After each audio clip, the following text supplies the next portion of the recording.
ఈ ఎంసెట్ లేదా ఎఫ్సెట్లో మంచి ర్యాంక్ రాని విద్యార్థులకు బెస్ట్ ఆల్టర్నేటివ్ సిఎస్ఈఎంఏ కోర్సులు అడ్మిషన్లు జరుగుతున్నవి.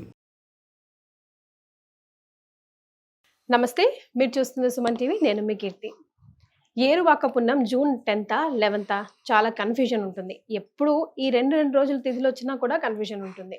అసలు ఎప్పుడు ఏరువాక పున్నం ఆర్ జ్యేష్ఠ పౌర్ణమి రోజు ఏం చేయాలి, ఏం చేయకూడదు అన్న వివరాలు మనకు తెలియజేయడానికి ప్రముఖ ఆస్ట్రాలజర్, అలాగే గణపతి మరియు దత్తాత్రేయ స్వామి ఉపాసకులు బ్రహ్మశ్రీ మురళీధర్ శర్మ గారు ఉన్నారు. నమస్తే గురుగారు. మహాదేవ శ్రీమాత్రే నమః. శ్రీమాత్రి నమః. గురుగారు, ఎప్పుడు తిథులు రెండు వచ్చినా కూడా చాలా కన్ఫ్యూజన్ ఉంటుంది. So June 10th 11th Eruvaka Purnima or Jyeshtha Purnima ఎప్పుడు? వాస్తవానికి తిథుల ప్రకారంగా మనం కొన్ని ఆచరించేటువంటివి కొన్ని ఉంటవి. ఇందులో ముఖ్యంగా సంకష్టహర చతుర్థి. ఎందుకంటే మనకి ఇక్కడ చవితి చంద్రుడు ఇంపార్టెంట్. చవితికి చంద్రుడు ఇంపార్టెంట్. చంద్రోదయం అనేటువంటిది చవితి తిథిలో ఉండేటువంటి దాన్ని మనకు సంకటహర చతుర్థిగా చెప్తారు. సాయంకాలం 7 తర్వాత చవితి అయిపోతే మనకు కుదరదు, చతుర్థి అయిపోతుంది అనుకుంటే అప్పుడు తిథి ప్రకారం అవసరం. ఇట్టి పౌర్ణమికి సూర్యోదయం చూసుకుంటే సరిపోతుంది. అయితే ఇక్కడ మీరు అన్నట్టుగా 10వ తారీఖు మనకు సుమారుగా ఈ యొక్క 10:40 11 ప్రాంతంలో పౌర్ణమి అనేటువంటిది వచ్చేస్తుంది ఉదయం. సో 11వ తారీఖు మనకు సాయంకాలం వరకు కూడా ఉండటం లేదు. సో సూర్యోదయానికి పౌర్ణమి ఉంటుంది కనుక 11వ తారీఖు మనకు ఈ యొక్క ఏరువాక పౌర్ణమి మన యొక్క జన్మ ధన్యము అయ్యేటువంటి రోజు. ఎందుకు అంటే మృగశిర కార్తె తర్వాత, అసలు మృగశిర కార్తె అంటేనే మనకు ఇక ఈ ఎండలు బాగా పడుతున్నటువంటి సందర్భాలలో ఈ మృగశిర కార్తె ఎప్పుడు వస్తుంది, వర్షాలు తొలకరి వర్షాలు పడేటువంటి పరిస్థితి అని అనుకునేటువంటి సందర్భం. బట్ ఆల్రెడీ ఋతుపవనాలు వచ్చేసినాయి. ఈసారి కొంచెం ముందుగానే వచ్చేసాయి, కానీ వేడి కూడా అంతే ఉంటుంది గురుగారు. అదే, బట్ వర్షం అయితే ఇక్కడ ఈ విషయం ఎందుకు చెప్తున్నాను అంటే ఈ ఏరువాక పౌర్ణమికి వర్షానికి సంబంధం. భూమి అసలు ఏరువాక పౌర్ణమి రోజు ఏమిటంటే మనకు ఈ యొక్క దుక్కి దున్నేటువంటి రోజులు.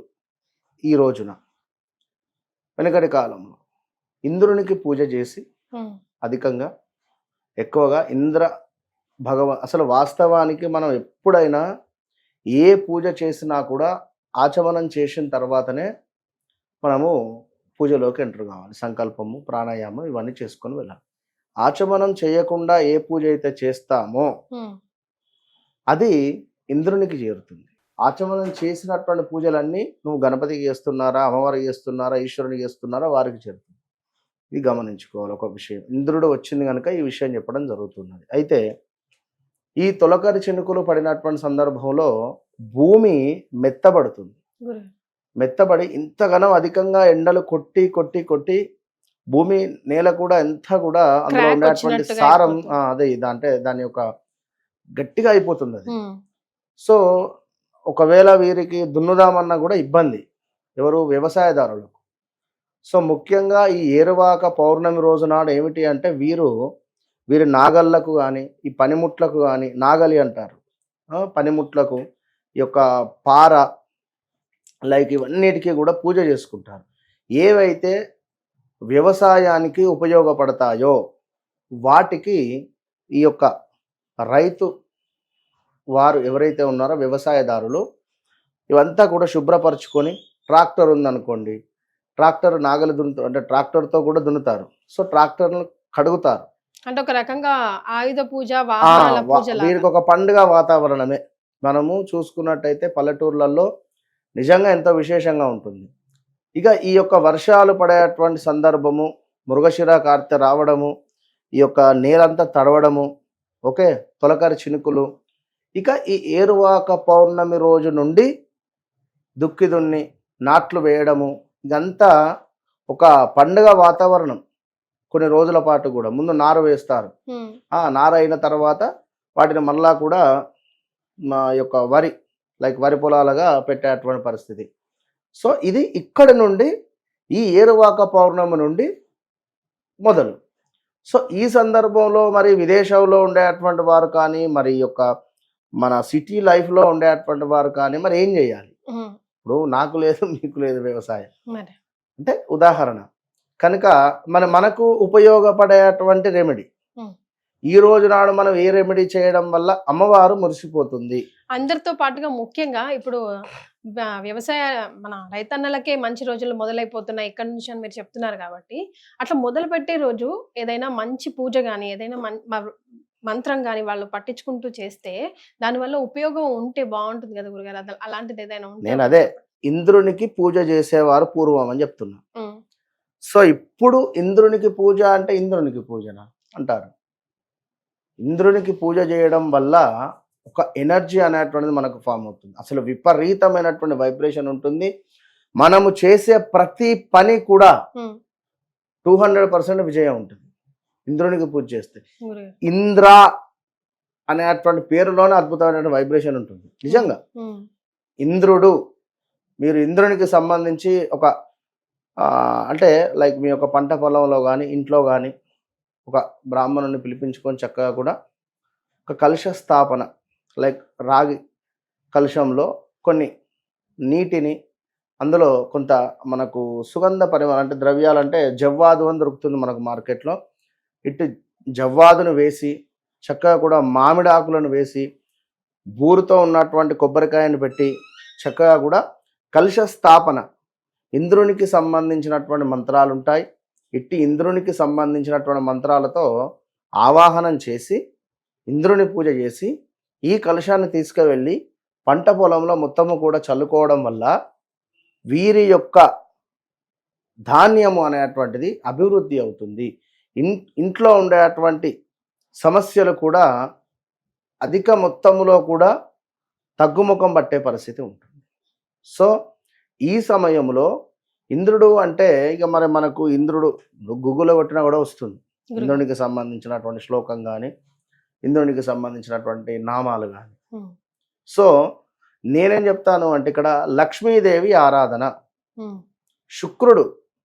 శుక్రునికి సంబంధించి ఏదైనా మనకు బలం కావాలి అనుకున్నా, శుక్రగ్రహానికి సంబంధించినటువంటి అనుగ్రహం పొందాలనుకున్నా కూడా మనము ఇంద్రుణ్ణి సేవించాలి, ఇంద్ర భగవాను.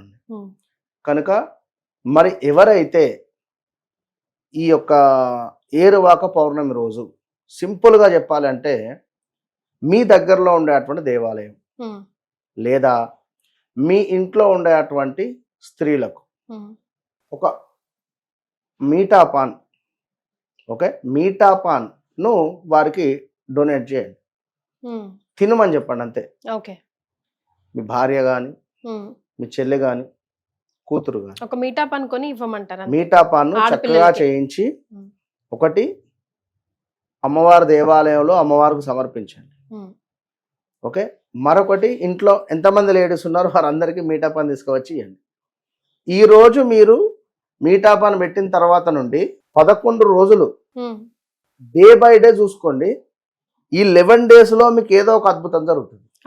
ఛాలెంజ్ ఖచ్చితంగా 100%. కేవలం మీఠాపాన్ మీరు మీ ఇంట్లో ఉండేటువంటి స్త్రీలకు ఇవ్వండి.